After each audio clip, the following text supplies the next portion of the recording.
is not inflicted on us by others.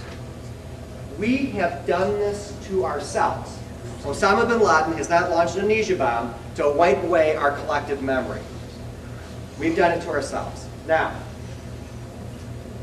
Abraham Lincoln, for the the 5 of you that don't have my book, I'm selling them over there when we're done, okay? But Abraham Lincoln wrote, or said, "At what point then is the approach of the danger to be expected? I answer, if it is ever to reach us, it must spring amongst us. It cannot come from overbroad. If destruction be our lot, we must ourselves be its author and finisher. As a nation of free men, we must live through all time or die by suicide." Lincoln is exactly right. It is true that we have these terrorists out there that want to hurt us.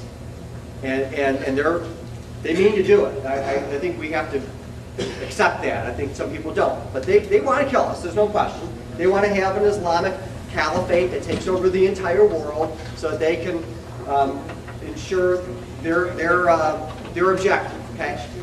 But we defeated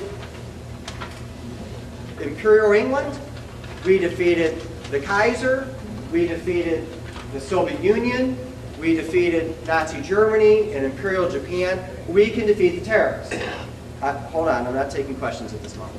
The question is, there's going to be a long and hard struggle, but we can defeat the terrorists. But we will lose at home, and we will lose America if we forget our founding first principles in history. And that is suicide. That's the definition of suicide. If you look at what's going on around us, I think it's fair to say that we're at a precipice. And the forces of history, the darkness of history, is trying to blot out the beacon of light, the torch of liberty that is America. And we have to fight back.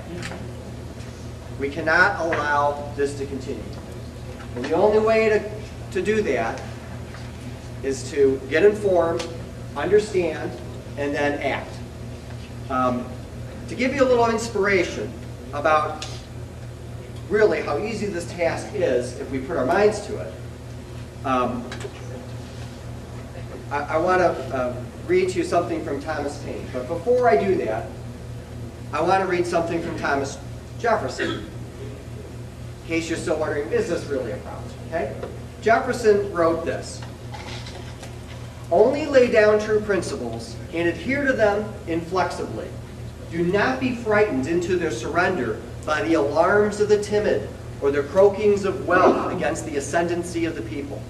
A departure from principle in one instance becomes a precedent for a second, the second for a third, and so on, till the bulk of the society is reduced to be mere automatons of misery, to have no sensibilities left but for sin and suffering." He wrote that in 1816.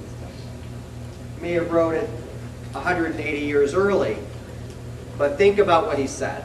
He said, if you don't adhere to the principles immediately, that you won't go down the pathway of misery and sin and suffering, because you'll lose what makes us free. That's what he was saying. And I think we're awfully close there. I think we're at a tipping point. Now, a little inspiration. America, I don't care what people say, America lives today because of divine intervention. Okay? There is no way that there should be a United States of America.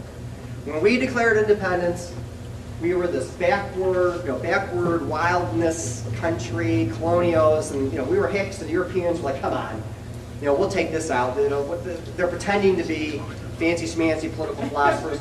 We'll send over our troops and we'll beat these guys. That's what England said. And when we started, it wasn't going very well. And so there was a huge struggle, and we were losing. And the militias would come out, and they'd kind of dissolve after a few months, and they'd come out, dissolve for a few months, and the battles are going bad. And Thomas Paine, who had written Common Sense, which inspired America to decide that it did not need a king anymore, figured out, well, we got to motivate the troops. So he created a set of pamphlets. And he wrote this in the first pamphlet. These are the times that try men's soul. The summer soldier and the sunshine patriot will, in this crisis, shrink from the service of his country. But he that it stands now deserves the love and thanks of men and women. Tyranny like hell was not easily conquered. Yet we have this consolation with us, that the harder the conflict, the more glorious the triumph. What we obtain too cheap, we esteem too lightly. 'Tis dearness only that gives everything its value. Heaven knows how to put a proper price upon its goods. It would be strange indeed if so celestial an article as freedom should not be highly regarded. Now, you know the full story, but I want to point out the relevancy of some of this. First off, when there's despair, that's when you have to stand up. That's when you have to stand up and wake up the rest of the country. Because if you don't do it, the country's over.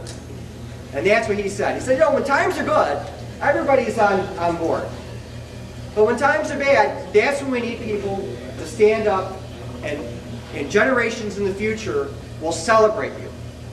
And isn't that what happened in the revolution? They stood up, and now we're a country.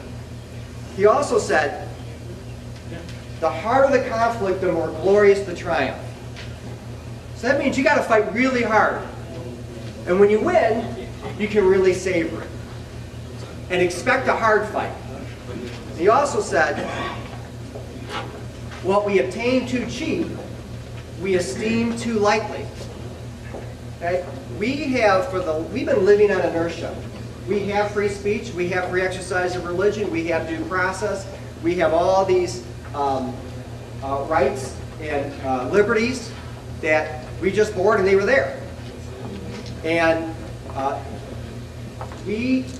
there is a war on terror, but again, most people are sucked in by the plasma wall. They just take it for granted. People don't value their freedom and liberty. I had a new friend I met yesterday. He's a rabbi of the Franklin Academy. I don't know if anybody knows Jewish Academy, Franklin Jewish Academy. Okay, and so he said he had a class. He's got 4 pillars of the school, and the 4th one is it's an American school. Okay, so he had a class, and he said he's a Canadian. Okay, the rabbi that's in charge, the head of school, is a rabbi. He converted. I guess he'd be naturalized from a Canadian into an American. He told his class this. And the class, now this is 17 years olds, and the class said, well, why would you do that? Why would you become an American? Well, America's the greatest country in the world. Don't you understand how unique we are? I'm proud to be an American. They said, no, America's the worst country in the world. It's oppressive, it's racist, it's had a history of being bad to people, and they went off. And he said, who's been teaching you this stuff? Our teachers. He goes, what? How can this be? I do believe that's not just an anecdote. I believe that it is a channel of disdain and self-loathing that exists in some circles in academia, in the ivory tower, and also in some of the general public. So instead of being proud to be Americans, they're ashamed. I'm telling you, I'm proud to be an American. Yeah.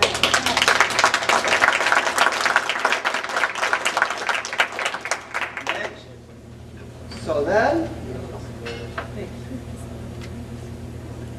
Thomas Paine inspired the troops. And the troops won. And they were starting to beat the British. And I want to tell you, they won, but it was a long struggle. So he wanted to, as things were getting bad, he said, you know, I've inspired the troops. Now it's time to just make a disillusionment, deflate our enemies. So he wrote a pamphlet to General Howe, who was the commander-in-chief of the British Army in America. And he wrote this to him.